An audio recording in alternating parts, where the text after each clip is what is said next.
सांगली जिल्हा पोलीस प्रमुखांच्या निवासस्थानाच्या आवारामध्ये चंदनाची झाडं तोडून दरोडा टाकण्याचा प्रयत्न करणाऱ्या 4 जणांना पोलिसांनी अटक केली असून इतर 2 जण फरार आहेत। सांगली जिल्हा पोलीस प्रमुख दत्तात्रय शिंदे यांच्या घराच्या आवारात रात्री 6 अज्ञातांनी करवतीने घराच्या आवारात असणारी चंदनाची झाडं तोडण्याचा प्रयत्न सुरू केला। त्या दरम्यान कंट्रोल रूमच्या पोलिसांनी दीपक वडेर या पोलीस कर्मचाऱ्यांना मोठ्या हुशारीने फोनवरती माहिती दिली आणि सर्व पोलिसांना अलर्ट केलं। पोलिसांनी 4ही बाजूंनी सापळा रचून चोरट्यांना अटक केली। यामध्ये इतर 2 जण पळून गेले। अटकेत असलेले तानाजी खराटे, राजू पाखरे, कांतीलाल चौरे, सोनू बनसुडे अशी नावं असून सर्व सांगोला येथील आहेत, तर इतर 2 जण यांचा शोध सुरू आहे।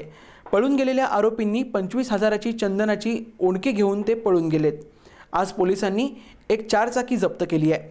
यावेळी अप्पर पोलीस प्रमुख कृष्णात उपाध्याय यांनी LCB पोलीस प्रमुख बाजीराव पाटील उपस्थित होते। दरम्यान जिल्हा पोलीस प्रमुखांनी दीपक वडेर या पोलीस कर्मचाऱ्याला 10,000 रुपयांचं बक्षीस जाहीर केलंय।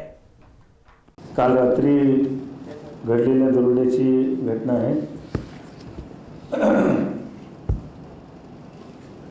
ॲडिशनल SP यांच्या रेसिडेन्स गार्डला जे कर्मचारी होते दीपक तुकाराम वडेर यांनी 3:30 वाजताच्या दरम्यान आज पहाटे वॉच करत असताना त्यांना काही लाकडांचा आवाज आला, लाकड कापली जात आहे अशा प्रकारचा।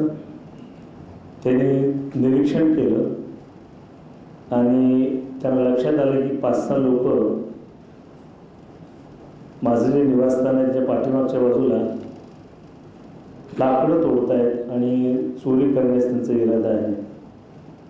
ते ऐकल्यानंतर त्यांनी त्यांच्या सोबतचे सहकारी कर्मचारी सावंता माळी, RTPC ड्युटीला असलेले विजय सरगर यांना सतर्क केलं।